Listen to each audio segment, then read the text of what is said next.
여러분 안녕하십니까? 이어서 경남 소식 전해드립니다. 창원 지역에서 민간업체의 전기자전거 점유율이 20%대까지 올라가면서 공영자전거인 누비자가 위협받고 있습니다. 창원시는 또 20억 원 가까이 예산을 투입해 민간업체 수준의 서비스 강화에 나섰습니다. 보도에 박기원 기자입니다. 창원시 공영자전거 누비자 옆에 민간업체의 전기자전거가 주차돼 있습니다. 좁은 골목에도 공원의 산책로에도 민간업체의 전기자전거를 쉽게 찾아볼 수 있습니다. 창원에 진출한 민간업체 자전거는 모두 1,200대. 점유율은 누비자의 22% 수준으로 높아졌습니다. 이용료는 분당 100원입니다. 하루 1,000원, 1년에 3만 원인 누비자와 비교하기 힘들 정도로 비싸지만 이용자가 꾸준히 늘고 있습니다. 휴대전화 앱을 이용해 어디서든 결제와 반납이 가능한 게 장점입니다. 가격이 있긴 하지만 이용이 편리해서 사람들이 자주 사용하고 있습니다. 사설 업체들이 많이 생기고 그 이후에 누비자 사용 빈도가 조금 줄어들고 있는 것 같습니다. 경기도 안산시의 경우 민간업체의 자전거 1,000대가 운영을 시작하면서 8년 동안 운영하던 공영자전거를 아예 철수했습니다. 사람들이 워낙에 이제 공공 자전거가 못 따라가니까 이 정도의 수준으로 또 높이려면 사업비를 또 엄청 많이 이제 투입을 해야 되고. 4,200대의 창원시 누비자 이용 횟수는 2017년 547만 건에서 지난해 412만 건으로 해마다 줄고 있습니다. 4년 새 수입금도 11억 원에서 9억 원대로 줄어든 상황입니다. 민간 공유자전거 업체들이 시민들에게 그만큼 세금으로 투입된 것보다 더 많은 금액을 요금으로 받아 챙기기 때문에 실제로 시민들은 더 손해다 이렇게 볼 수 있겠죠. 창원시는 예산 18억 원을 투입해 서비스 강화에 나섭니다. 다음 달부터 휴대전화로 누비자를 빌리고 결제까지 할 수 있는 앱을 운영하고 자전거 반납 구역도 늘립니다. 대여 반납 장소가 285개밖에 안 되는데 이것을 내년에 1,000개소까지 늘려서 누비자 이용을 편하게 하자. 2008년 전국 처음 도입돼 다른 자치단체의 본보기가 됐던 누비자. 민간업체와의 서비스 경쟁을 벌이는 처지가 됐습니다. KBS 뉴스 박기원입니다.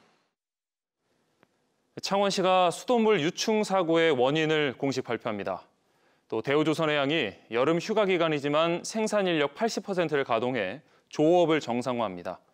이번 주 경남 조미령 기자입니다. 창원시 진해구 석동정수장 수돗물 유충 사고가 발생한 지 18일째 되는 오늘 사고 원인을 정리하는 중간 발표가 있을 예정입니다. 창원시가 환경단체와 학계 관계자 등과 함께 꾸린 민관 합동특별조사위원회는 그동안 활동과 조사 내용을 보고할 계획입니다. 홍남표 창원시장은 수돗물 유충 사고 16일째인 그제 대시민 사과에서 늦어도 이번 주 금요일이면 유충이 완전히 제거될 것으로 보인다고 말했습니다. 한편 경상남도도 이번 주 수요일 경남의 51개 정수장 점검 결과를 발표하고 안전한 수돗물 공급을 위해 수질 모니터링과 도민 서비스, 정수장 운영 관리를 강화할 계획을 발표할 예정입니다. 대우조선해양이 이번 주 생산 정상화에 나섭니다. 대우조선은 다음 달 7일까지 여름 휴가 기간이지만 조선소 선박 건조장 1독의 선박 건조 작업을 재개하고 2독 선박 진수 작업을 한다고 말했습니다. 대우조선은 특근 인력을 투입하는 등 생산 인력의 80%가 출근해 사내 식당과 통근버스를 운영한다고 설명했습니다. 또 그동안 협력업체 노동자 점거로 선박 건조 공정이 5주가량 밀렸다며 선박 납기일을 맞추기 위해 시운전 등 후속 일정을 신속하게 진행하겠다고 말했습니다. KBS 뉴스 조미령입니다.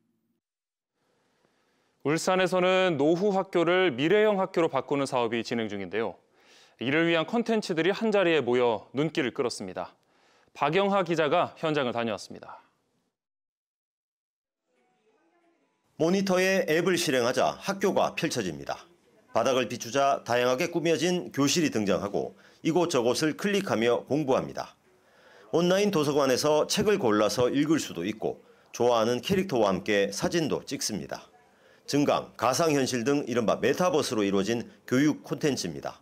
인공지능 프로그램은 25가지 질문에 답을 하면 적성과 진로, 또 전공학과와 학습 방법 등을 알려줍니다.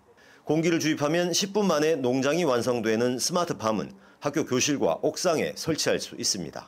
4차 산업 등 미래 교육과 환경 교육을 위해 탈바꿈할 이른바 그린 스마트 미래 학교를 위한 콘텐츠들입니다.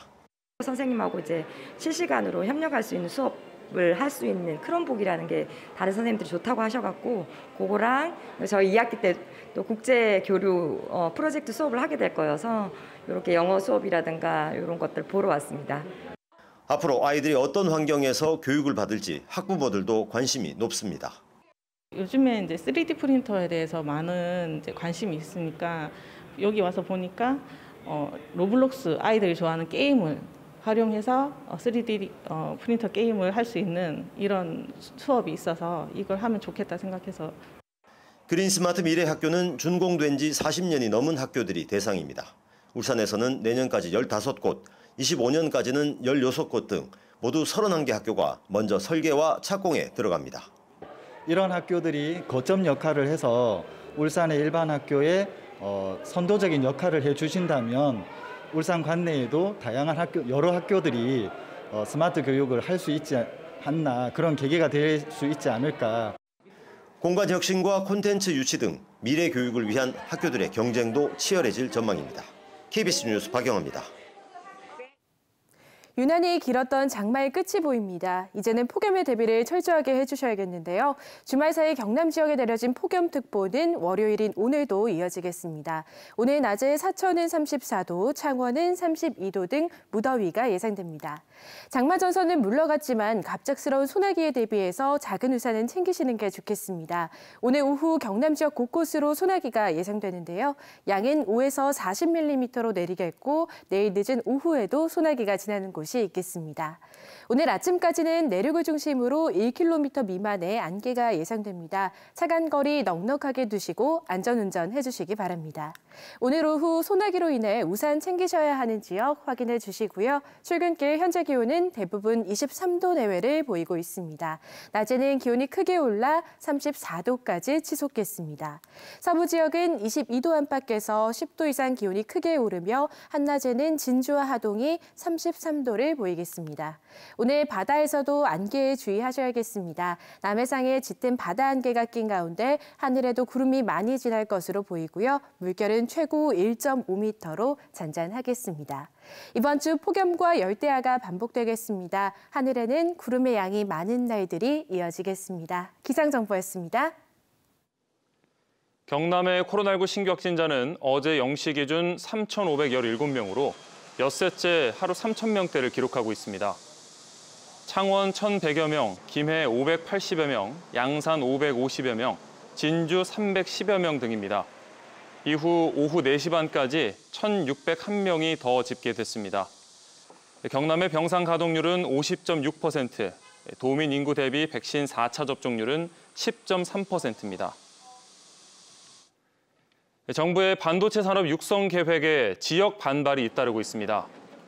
부산 경남 사립대 교수회 연합회는 오늘 국회에서 수도권 대학 정원을 늘려 반도체 인력을 양성하는 것은 지방대학을 위축시킨다는 입장을 밝힐 예정입니다. 경상남도 의회 교육위원회도 지난 19일 수도권 반도체학과 증원 반대 건의안을 제출했습니다.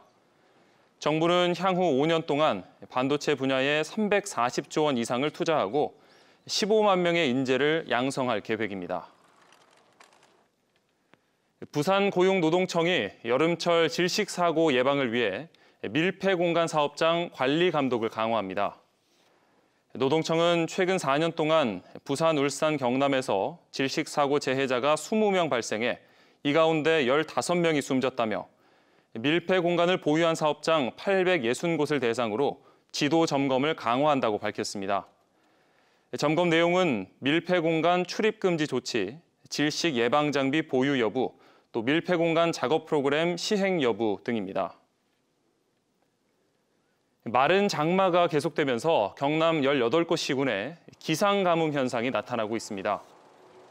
부산과 울산, 경남의 6달 누적 강수량은 466mm로 평년의 56.8%에 그쳤습니다. 의령과 합천, 함양과 함안은 심한 가뭄이, 그 밖의 지역은 보통과 약한 가뭄이 관측됐습니다. 기상청은 경남 서부 지역을 중심으로 오는 9월까지 농업용수 부족이 이어질 것으로 예측했습니다. 경남에 계속되는 가뭄으로 마늘과 양파의 면적당 생산량이 지난해 대비 10% 넘게 준 것으로 나타났습니다. 지금까지 경남 소식 전해드렸습니다.